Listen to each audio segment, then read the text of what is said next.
This will be Vicki Smith's interview, October 2nd, 2024.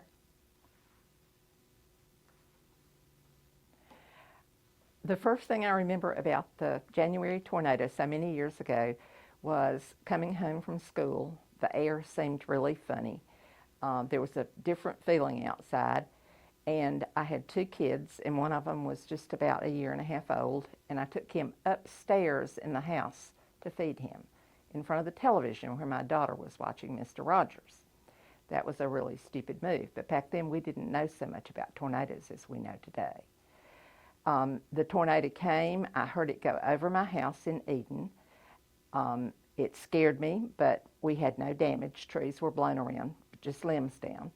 And it was not long before my husband came home, and there had been a train across the track in Eden, and he could not get home, so he ran from the time he hit the railroad track. He ran all the way to the house, and he said that a tornado had hit downtown and that it was devastating, and that I needed to come with him, and we were going to go to my sister and brother-in-law's house across a little private lake that we lived on. We did that, and we stayed there until late into the night.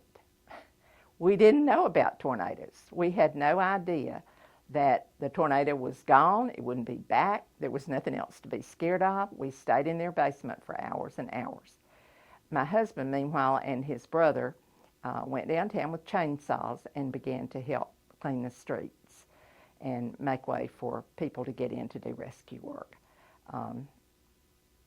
After that point, I was a teacher at the junior high school, and it was behind where the SEPA Center is now. And the next day, of course, there was no school. The roof had been completely blown off the junior high gym, and the air conditioners were sitting out in the parking lot that had come from atop the buildings, and there was great damage to the main building. I don't remember exactly how many days it was that we did not have school, but it was a number of days. And after that time, they arranged for us to meet our classes in various places around town. I remember that the churches were called in to provide space for the meetings. Our lunchroom in the basement of the building was not damaged, and many classes were held in the lunchroom. And you can imagine the din of noise there was when the students were all in there at one time, and there was a lot going on, a lot of teaching going on, and we had to try to stay on topic with what we were going to talk about that day. It was really an interesting time. We all learned to work together. We didn't have any hot lunches for a long time, and we ate bag lunches. Every day, the lunchroom ladies would come in, and they'd close the door to the kitchen right beside the lunchroom where we were teaching, and they would work on the lunches for us to have for that day. One of the things I remember the most about the junior high school was going in and seeing the floor in the gym. The floor looked like an ocean. It was rolling. All of that hardwood had been wet, and it all rolled. I've just never seen anything like it. But it took a long time for us to get back into position and for things to go to working again.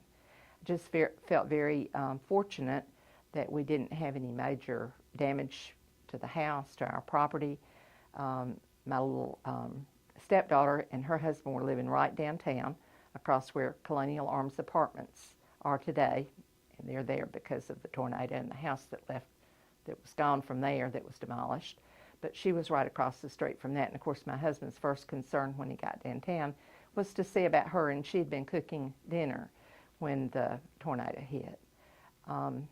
It just did a lot of damage to Pell City. Red's Menswear, I remember, was on 231, and it was pretty much demolished, and clothes from Red's Menswear, it was spread all over town. I think probably some of it was found in Ragland.